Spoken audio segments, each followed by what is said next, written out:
এটা সেই রাত যেই রাতে মদিনায় একটি আয়াত নাজিল হয় যা পুরো দুনিয়াকে হেলে দিয়েছিল।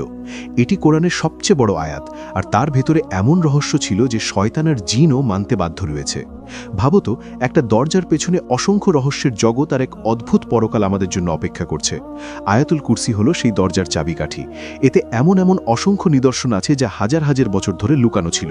এটা সেই আয়াত যার সাহায্যে বয়োজ্যেষ্ঠরা তাদের রুহানি বোধ খুলে ফেলতেন এবং দেহিক ও রুহানি দুই জগতেই গভীর ভ্রমণ করতেন।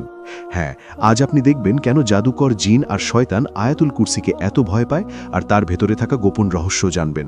তার আগে চ্যানেলটি সাবস্ক্রাইব করে ভিডিওটি লাইক করুন, যাতে যত বেশি সম্ভব মানুষ এই তথ্যগুলো জানতে পারে। তাহলে চলুন এই রহস্যময় যাত্রা শুরু করা যাক। আউযু বিল্লাহি মিনাশ শাইতানির রাজিম। বিসমিল্লাহির রহমানির রহিম। আল্লাহু লা ইলাহা ইল্লা হুয়াল হাইয়ুল কাইয়্যুম লা তাখুযুহু সিনাতুন ওয়ালা নাওম লাহু মা ফিস সামাওয়াতি ওয়া মা ফিল আরদ মান যাল্লাযী ইয়াশফাউ ইনদাহু ইল্লা বিইজনি ইয়ালামু মা বাইনা আইদিহিম ওয়া মা খালফাহুম ওয়া লা ইউহিতুনা বিশাইইন মিন ইলমিহি ইল্লা বিমা শাআ ওয়াসিয়া কুরসিয়্যুহুস সামাওয়াতি ওয়াল আরদ ওয়া লা ইয়াউদুহু হিফযুহুমা ওয়া হুয়াল আলিয়্যুল আযীম। আয়াতুল কুরসি সূরা আল বাকারা এর আয়াত নম্বর 255, আর এতে 9টা বাক্য আছে। এক হাদিসে নবী সাল্লাল্লাহু আলাইহি ওয়াসাল্লাম বলেছেন, এই আয়াতে ইসমে আজম আছে। আপনি কি জানেন ইসমে আজম কি? এখানে ইসমে আজম মানে হলো আল্লাহর সবচেয়ে বড় নাম, অথবা আল্লাহর সেই নাম যা সবচেয়ে বেশি মহিমান্বিত, শক্তিশালী ও প্রভাবশালী। নবী সাল্লাল্লাহু আলাইহি ওয়াসাল্লাম বলেছেন, আল্লাহর কুরসি পুরো সৃষ্টি জগতের থেকেও বড়, যা আমাদের বুদ্ধির সীমার বাইরে। কিন্তু আল্লাহর আরশের তুলনায় কুরসি যেন একটা ছোট্ট কাঠের টুকরো, যা বিশাল মরুভূমির মধ্যে ফেলা হয়েছে। আয়াতুল কুরসি আল্লাহের কুরসি, তার আরশ, তার ক্ষমতা, জ্ঞান, হুকুমত, জীবন সবকিছুর বর্ণনা দেয়, যা চিরজীবী এবং অশেষ। এই আয়াতটি সবচেয়ে মহিমান্বিত হিসেবে ধরা হয়। যদি আমরা দেখতে পারতাম গায়েবের জগতে আয়াতুল কুরসি পড়ার সময় কি হয়, তবে আমাদের হৃদয় কাঁপত এবং আমরা তা সহ্য করতাম না। নবী সাল্লাল্লাহু আলাইহি ওয়াসাল্লামের অনেক আকর্ষণীয় হাদিসে আছে যা বলে যে আয়াতুল কুরসি অন্যান্য আয়াত থেকে অনেক বেশি আলাদা। হযরত আবু হুরায়রা রাদিয়াল্লাহু তাআলা আনহু বলেছেন, রাসূলুল্লাহ সাল্লাল্লাহু আলাইহি ওয়াসাল্লাম আমাকে রমজান মাসে যাকাতের খেজুর পাহারা দেওয়ার দায়িত্ব দেন। রাতে পাহারা দেওয়ার সময় তিনি দেখলেন একজন অজানা আগন্তুক চুপি চুপি এসে খেজুর থেকে নিতে শুরু করেছে। তিনি তাকে ধরে ফেললেন এবং বললেন যে তাকে অবশ্যই রাসূলুল্লাহ সাল্লাল্লাহু আলাইহি ওয়াসাল্লামের কাছে নিয়ে যাবেন। তখন লোকটি অত্যন্ত অসহায়ের মতো বলল যে সে খুব গরিব, তার পরিবার আছে এবং তারা ক্ষুধার্ত। তার এই করুণ অবস্থা দেখে আবু হুরায়রা দয়া করে তাকে ছেড়ে দিলেন। সকালে তিনি রাসূলুল্লাহ সাল্লাল্লাহু আলাইহি ওয়াসাল্লামের কাছে গেলে নবীজি তাকে জিজ্ঞাসা করলেন, হে আবু হুরায়রা, গতরাতের বন্দির কি খবর? তিনি সব ঘটনা বললেন। তখন নবীজি বললেন, সে তোমাকে মিথ্যা বলেছে, সে আবার আসবে। দ্বিতীয় রাতে আবার সেই জিন এসে হাজির হল, যেমন নবী সাল্লাল্লাহু আলাইহি ওয়াসাল্লাম বলেছিলেন। সে আবার চুরি করার চেষ্টা করল, কিন্তু এবার আমি তাকে ধরে ফেললাম। সে অনেক মিনতি করল, এমনকি সে কসম পর্যন্ত খেল, তাই আমি তাকে ছেড়ে দিলাম। সকালে নবী সাল্লাল্লাহু আলাইহি ওয়াসাল্লাম বললেন, সে আবার মিথ্যা বলেছে এবং আবার আসবে। তৃতীয় রাতে সে আবার এলো। আমি বললাম, তুমি মিথ্যাবাদী, এবার তোমাকে ছাড়ব না। জিনটা বুঝল এবার আর কোনো উপায় নেই, তাই সে তার সবচেয়ে বড় গোপন কথা বলল, যদি আমাকে ছেড়ে দাও, আমি তোমাকে এমন কিছু বলবো যা তোমার অনেক কাজে আসবে। আমি বললাম, কি সেই কথা, বলো। সে বলল, যখন তুমি ঘুমাতে যাবে তখন আল্লাহু লা ইলাহা ইল্লা হুয়াল হাইয়ুল কাইয়্যুম পাঠ করো। আয়াতুল কুরসির এই অংশটি যদি তুমি পড়ো, আল্লাহ তাআলা সকালে তোমার জন্য একটা রক্ষা করার ফেরেশতা নিয়োগ করবেন, আর কোনো শয়তান তোমার কাছেও আসতে পারবে না। যখন আবু হুরায়রা সকালে নবী সাল্লাল্লাহু আলাইহি ওয়াসাল্লামকে এই কথা বললেন, তখন নবীজি বললেন, সে তোমাকে সত্য কথা বলেছে, যদিও সে বড় মিথ্যাবাদী। এরপর নবীজি জিজ্ঞেস করলেন, হে আবু হুরায়রা, তুমি কি জানো তুমি গত 3 রাত ধরে কার সাথে কথা বলছিলে? আবু হুরায়রা রাদিয়াল্লাহু আনহু বললেন, না হে আল্লাহর রসূল। তখন নবীজি বললেন, সে ছিল শয়তান। এই ঘটনাটি সহি আল বুখারিতে বর্ণিত একটি সহি হাদিস। এই হাদিস থেকে জানা যায়, যে ব্যক্তি রাতে ঘুমানোর আগে আয়াতুল কুরসি পড়ে, আল্লাহ তার জন্য একজন ফেরেশতা নিযুক্ত করেন, যিনি তাকে সকাল পর্যন্ত রক্ষা করেন। এর ফলে সে আল্লাহর হেফাজতে থাকে এবং শয়তান তার কাছেও আসতে পারে না।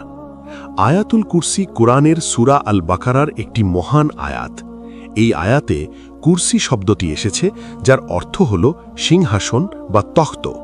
তবে এটি সাধারণ কোনো সিংহাসনের মতো নয়, বরং এটি আল্লাহর সৃষ্টি করা এক বিশাল ও মহিমান্বিত জিনিস, যার প্রকৃত অবস্থা ও পরিমাণ শুধু আল্লাহই ভালো জানেন। হাদিসে কুরসির বিশালত্ব বোঝানোর জন্য একটি উদাহরণ দেওয়া হয়েছে।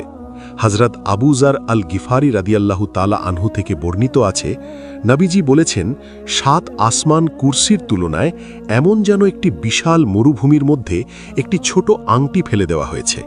অর্থাৎ কুরসি এত বড় যে 7 আসমান তার তুলনায় অত্যন্ত ক্ষুদ্র। এরপর নবীজি আরও উদাহরণ দিয়ে বলেছেন, কুরসির তুলনায় আল্লাহর আরশও ঠিক তেমন যেমন একটি ছোট আংটি বিশাল মরুভূমির মধ্যে পড়ে থাকে। এর অর্থ হল আরশ কুরসির থেকেও অনেক বেশি বড় এবং মহিমান্বিত। আরশ হল আল্লাহর সবচেয়ে মহান সৃষ্টি এবং এটি সমস্ত সৃষ্টির উপরে অবস্থিত। কুরসি সমস্ত আসমান ও জমিনকে পরিবেষ্টন করে আছে, আর কুরসি নিজেই আরশের নিচে অবস্থান করছে। এই বিষয়গুলো মানুষের বোঝার সুবিধের জন্য উদাহরণ দিয়ে বলা হয়েছে, যাতে মানুষ আল্লাহর সৃষ্টি কত বিশাল তা উপলব্ধি করতে পারে। মানুষ যে ঘরে বসে আছে, সেই ঘরকে বড় করে কল্পনা করলে তা মহল্লা, শহর, দেশ এবং পুরো পৃথিবীর তুলনায় খুব ছোট হয়ে যায়। পৃথিবী আবার সূর্যের তুলনায় ছোট। সূর্য মিল্কি ওয়ে গ্যালাক্সির একটি সাধারণ তারা মাত্র। মিল্কি ওয়ে গ্যালাক্সিতে শত শত বিলিয়ন তারা আছে এবং মহাবিশ্বে অসংখ্য গ্যালাক্সি রয়েছে। এত বিশাল মহাবিশ্ব ইসলামী বর্ণনা অনুযায়ী আল্লাহর কুরসির তুলনায় খুব ছোট, যেমন বিশাল মরুভূমিতে একটি ছোট আংটি। আবার সেই কুরসিও আল্লাহর আরশের তুলনায় একইভাবে ক্ষুদ্র। এই উদাহরণগুলোর উদ্দেশ্য আল্লাহর মহত্ব বোঝানো। কোরআনের আয়াতুল কুরসিতে বলা হয়েছে, তার কুরসি আকাশমণ্ডলী ও পৃথিবীকে পরিবেষ্টন করে আছে, অর্থাৎ কুরসি সমস্ত সৃষ্টি জগৎকে ঘিরে রেখেছে। উলামাদের ব্যাখ্যায় কুরসি সম্পর্কে 2 ধরনের মত পাওয়া যায়। অনেক আলেম বলেন, কুরসি আল্লাহর একটি বাস্তব সৃষ্টি, যা আসমান ও জমিনকে ঘিরে রেখেছে এবং এটি আল্লাহর রাজত্ব এবং ক্ষমতার নিদর্শন। আবার প্রসিদ্ধ তাবেঈ হাসান আল বসরি রাহিমাহুল্লাহ বলেছেন, কুরসি দ্বারা আল্লাহর ইলম বা জ্ঞানও বোঝানো হতে পারে, কারণ আল্লাহর জ্ঞান সব কিছুকে পরিবেষ্টন করে আছে। অর্থাৎ মহাবিশ্বের প্রতিটি ঘটনা, প্রতিটি সৃষ্টি, অতীত, বর্তমান, ভবিষ্যৎ সবই আল্লাহর জ্ঞানের মধ্যে রয়েছে। আরশ সম্পর্কে ইসলামী আকিদা হল, আরশ আল্লাহর সবচেয়ে বড় সৃষ্টি এবং এটি সমস্ত সৃষ্টির উপরে অবস্থিত। কিছু বর্ণনায় হযরত আলী ইবনে আবি তালিব থেকে কুরসির বিশালত্ব সম্পর্কে কথা উল্লেখ করা হয়েছে এবং বলা হয়েছে যে ফেরেশতারা এগুলো বহন করেন। একইভাবে হাদিসে হযরত মুহাম্মদ সাল্লাল্লাহু আলাইহি ওয়াসাল্লাম আরশ বহনকারী ফেরেশতাদের কথাও বলেছেন। এক সঠিক হাদিসে নবী সাল্লাল্লাহু আলাইহি ওয়াসাল্লাম বলেছেন, আল্লাহ তাআলার সমস্ত সৃষ্টি 500 বছর আগে থেকেই তার ভাগ্য লিখে রেখেছিলেন। তখন আকাশ পাতালও তৈরি হয়নি। তখন আল্লাহর আরশ জলের উপর ছিল। আরশ ছিল লাল ইয়াকুত দিয়ে তৈরি, যা আমাদের ইয়াকুতের থেকে একদম আলাদা। আরশের এক প্রান্ত থেকে অন্য প্রান্ত পর্যন্ত 5 মিলিয়ন বছরের পথ। এই জগৎ পুরোপুরি ভারসাম্যের উপর টিকে আছে। যদি 1 সেকেন্ডের জন্যও আল্লাহর কুদরত থেমে যায়, তাহলে পুরো জগৎ ধ্বংস হয়ে যাবে। একটি উদাহরণ দিই, একটা খুব ছোট সুইয়ের ছিদ্র যেখান থেকে সুতো বের হয়। ভাবো, প্রতি সেকেন্ড 100 কোটি পরমাণু ওই ছিদ্র থেকে পড়ে যাচ্ছে। তবুও ওই ছিদ্র পুরোপুরি শেষ হতে 5000 বছর লাগবে। অর্থাৎ পরমাণু এত ছোট যে প্রতি সেকেন্ড 100 কোটি পরমাণু বের হওয়ার পরেও সুইয়ের ছিদ্র পূর্ণ করতে 5000 বছর সময় লাগে। আর এরকম অসংখ্য ছোট ছোট জিনিস আল্লাহ প্রতি মুহূর্তে নিজের কুদরতের মাধ্যমে ধরে রেখেছেন। এক মুহূর্তের জন্যেও যদি আল্লাহ ছেড়ে দেন, তাহলে এই জগতের সব শেষ হয়ে যাবে। মানুষের ফিতরাতে আল্লাহর অনেক নাম প্রকাশ পায়। এটা একটা বড় রহস্য, যেটা আয়াতুল কুরসি স্মরণ করিয়ে দেয় যে আমরা কার সামনে দাঁড়িয়ে আছি। এই রহস্য বোঝার পর মানুষ কিভাবে পাপ করতে পারে, নামাজ কিভাবে ছেড়ে দিতে পারে, আল্লাহর হুকুমের বিরুদ্ধে কিভাবে যেতে পারে। আমাদের এই বিশাল ব্রহ্মাণ্ড আল্লাহর আরশের সামনে একটা ছোট্ট কাঠের টুকরোর মতো। তাই ভাবুন, সে আল্লাহ নিজে কত বড়। রসুলুল্লাহ সাল্লাল্লাহু আলাইহি ওয়াসাল্লাম উবাই ইবনে কাব রাদিয়াল্লাহু তাআলা আনহু কাছে জিজ্ঞাসা করলেন, আবু আল মুনজির, আল্লাহর কিতাবের সবচেয়ে বড় আয়াত কোনটি যা তোমার কাছে আছে? উবাই বললেন, আল্লাহ ও তার রাসূল ভালো জানেন। নবী সাল্লাল্লাহু আলাইহি ওয়াসাল্লাম আবার জিজ্ঞাসা করলে উবাই বললেন, আল্লাহু লা ইলাহা ইল্লাহু আল হাইয়ুল কাইয়ুম। নবী সাল্লাল্লাহু আলাইহি ওয়াসাল্লাম তাদের বুকে হাত রাখলেন আর বললেন, তোমাকে শুভকামনা। এই ইলম বা উবাই, এখান থেকেই জানা গেল যে আল্লাহর কিতাবের সবচেয়ে বড় আয়াত হল আয়াতুল কুরসি। মজার ব্যাপার হলো উবাই নবী সাল্লাল্লাহু আলাইহি ওয়াসাল্লামের কথা বলার আগেই এটা জানতেন। আরেক হাদিসে ইমাম নাসাই রাহমাতুল্লাহ হযরত আবু উমামা রাদিয়াল্লাহু তাআলা আনহু থেকে বর্ণনা করেন যে রাসূলুল্লাহ সাল্লাল্লাহু আলাইহি ওয়াসাল্লাম বললেন, যে ব্যক্তি প্রতিটি ফরজ নামাজের পর আয়াতুল কুরসি পড়বে তার আর জান্নাতের মধ্যে শুধু মৃত্যু আছে। সুবহানাল্লাহ, অর্থাৎ মৃত্যুর পর আল্লাহ তাকে জান্নাতে প্রবেশ করিয়ে দেবেন। এটা দেখায় যে আয়াতুল কুরসি জান্নাতে পৌঁছানোর অন্যতম আয়াত। আয়াতুল কুরসি কিভাবে পড়বে যাতে মন রুহানি বশিরাত দিয়ে দেখতে শুরু করে? প্রথম ধাপ হলো শরীর এবং মাদ্দে দুনিয়া থেকে দূরে থাকা, রূহ ও মর্মের কাছে আসা, বন্ধ দরজা খুলে দেয়া। সবচেয়ে আগে আয়াতটি বোঝা জরুরি, তাই প্রথমে আয়াতুল কুরসির প্রথম শব্দ আল্লাহ। আল্লাহ এটাই সবচেয়ে মহান নাম। এই নামের মধ্যে রয়েছে সমস্ত ক্ষমতা, সমস্ত মহিমা, সমস্ত পরিপূর্ণতা। আল্লাহ এমন সত্তা যিনি একটি ক্ষুদ্র অণু তৈরি করা এবং একটি বিশাল গ্যালাক্সি তৈরি করা দুটোই সমান সহজে করতে পারেন। তিনি মাটির ছোট একটি পোকা সৃষ্টি করতে পারেন, আবার বিশাল একটি হাতিও সৃষ্টি করতে পারেন। তার শক্তি সীমাহীন, তার জ্ঞান অসীম, তার রহমত অনন্ত। তিনি যখন কোনো কিছুর ইচ্ছা করেন তখন শুধু বলেন হও, আর তা হয়ে যায়, যেমন বলা হয়েছে কোরআনে। এরপর বলা হয়েছে লা ইলাহা ইল্লাহু, তিনি ছাড়া কোনো সত্য উপাস্য নেই। এর অর্থ হল দুনিয়ায় মানুষ যেসব জিনিসকে বড় মনে করে, মূর্তি, টাকা, ক্ষমতা, খ্যাতি, অহংকার, এসব কিছুই আসলে উপাসনার যোগ্য নয়। একমাত্র আল্লাহই উপাসনার যোগ্য, ভালোবাসার যোগ্য এবং দোয়ার যোগ্য। যে মানুষ এটা সত্যিকারভাবে বুঝে ফেলে সে আর কাউকে ভয় পায় না, না কোনো মানুষকে, না কোনো শত্রুকে। কারণ সে জানে সব কিছু আল্লাহর কাছ থেকেই আসে এবং আসল শক্তি একমাত্র আল্লাহর কাছেই। এরপর বলা হয়েছে আল হাইয়ুল কাইয়ুম, তিনি চিরঞ্জীব, সব কিছুর ধারক ও রক্ষক। আমরা মানুষ একসময় ছিলাম না, তারপর আমরা সৃষ্টি হয়েছি এবং একদিন আমরা মারা যাব। কিন্তু আল্লাহ সব সময় ছিলেন, আছেন এবং থাকবেন। তিনি কখনো মারা যাবেন না। তিনি আল কাইয়ুম, অর্থাৎ তিনি সবকিছু টিকিয়ে রেখেছেন। তুমি এখন যে শ্বাস নিচ্ছ এটা আল্লাহর কারণে। তোমার হৃদয়ে যে ধরফর করছে এটা আল্লাহর কারণে। পৃথিবী যে ঘুরছে এটা আল্লাহর কারণে। যদি এক মুহূর্তের জন্যেও আল্লাহ তার নিয়ন্ত্রণ সরিয়ে নেন তাহলে পুরো সৃষ্টি ধ্বংস হয়ে যাবে। এরপর বলা হয়েছে লা তাখুযুহু সিনাতুন ওয়ালা নাউম, তাকে তন্দ্রা বা ঘুম স্পর্শ করে না। মানুষ ক্লান্ত হয়ে যায়, মানুষকে বিশ্রাম নিতে হয়। মানুষ 2 দিন ঘুম ছাড়া থাকতে পারে না, কিন্তু আল্লাহ কখনো ক্লান্ত হন না, কখনো ঘুমান না, কখনো বিশ্রাম নেন না, কারণ তিনি সৃষ্টিকর্তা আর তিনি সব কিছুর রক্ষক। এরপর বলা হয়েছে লাহু মা ফিস সামাওয়াতি ওয়া মা ফিল আরদ, আকাশ ও পৃথিবীর সব কিছু তাঁরই। এই আকাশ তাঁর, এই পৃথিবী তাঁর, এই গাছ তাঁর, এই শরীর তাঁর, এই জীবন তাঁর। তোমার যা কিছু আছে সবই আল্লাহর দেওয়া। তুমি শুধু কিছু সময়ের জন্য এগুলোর আমানতদার। যখন তিনি ইচ্ছা করবেন তিনি তা নিয়ে নেবেন, আর একদিন তোমাকে এই আমানতের হিসাব দিতে হবে।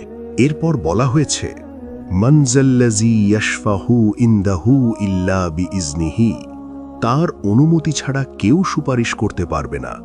মানুষ ভাবে ডাক্তার তাকে সুস্থ করে, মানুষ ভাবে কোনো ধনী তাকে সাহায্য করে, কিন্তু সত্য হল আল্লাহ ছাড়া কেউ কিছু দিতে পারে না। ডাক্তার শুধু মাধ্যম, আসল শিফা দেন আল্লাহ।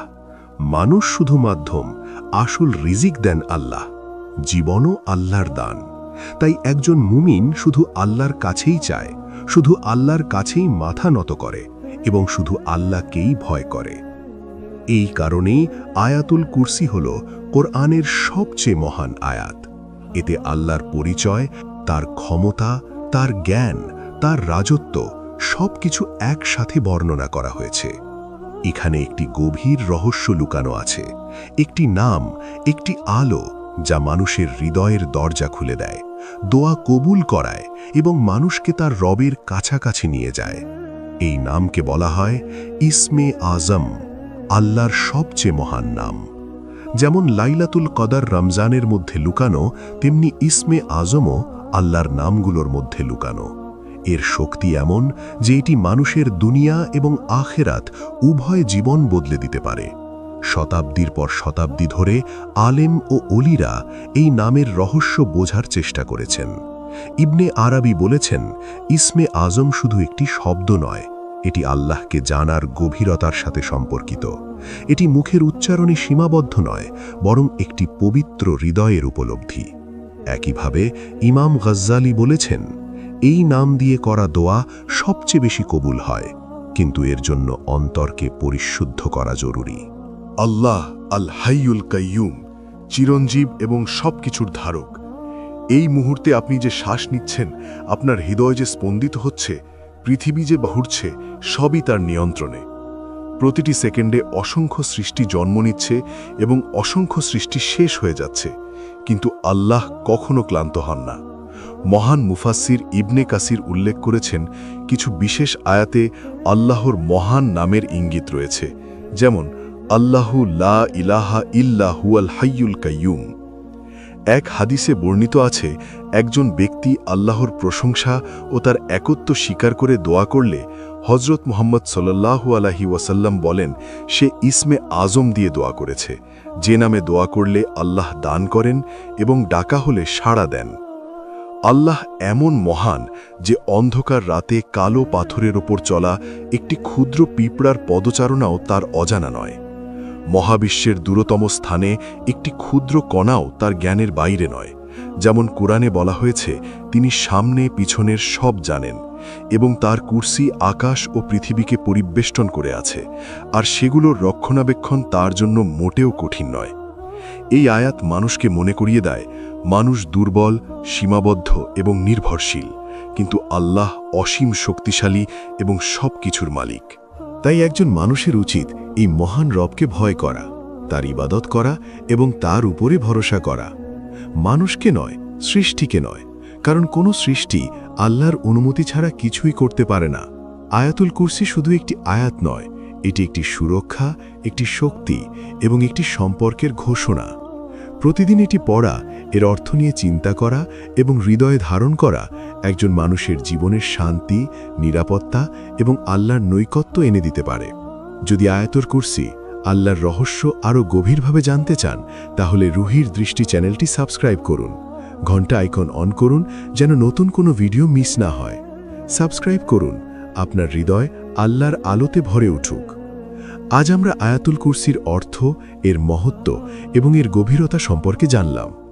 যদি কেউ এই আয়াত বোঝে, অনুভব করে এবং আন্তরিকতার সাথে পড়ে, তাহলে তার সামনে রহমতের দরজা খুলে যেতে পারে, হৃদয়ের অস্থিরতা দূর হতে পারে এবং সে তার রবের সাথে এক গভীর সম্পর্ক অনুভব করতে পারে। যা কিছু সত্য এবং কল্যাণকর তা আল্লাহর পক্ষ থেকে, আর যা ভুল তা মানুষের সীমাবদ্ধতার কারণে। আল্লাহ আমাদের সবাইকে ক্ষমা করুন, সঠিকভাবে তাকে জানার তৌফিক দিন এবং আমাদের হৃদয়কে তার স্মৃতিতে জীবিত রাখুন। আয়াতুল কুরসি নিয়মিত পড়ুন, বুঝে পড়ুন এবং আল্লাহর হেফাজতে থাকার আশা রাখুন। আমিন।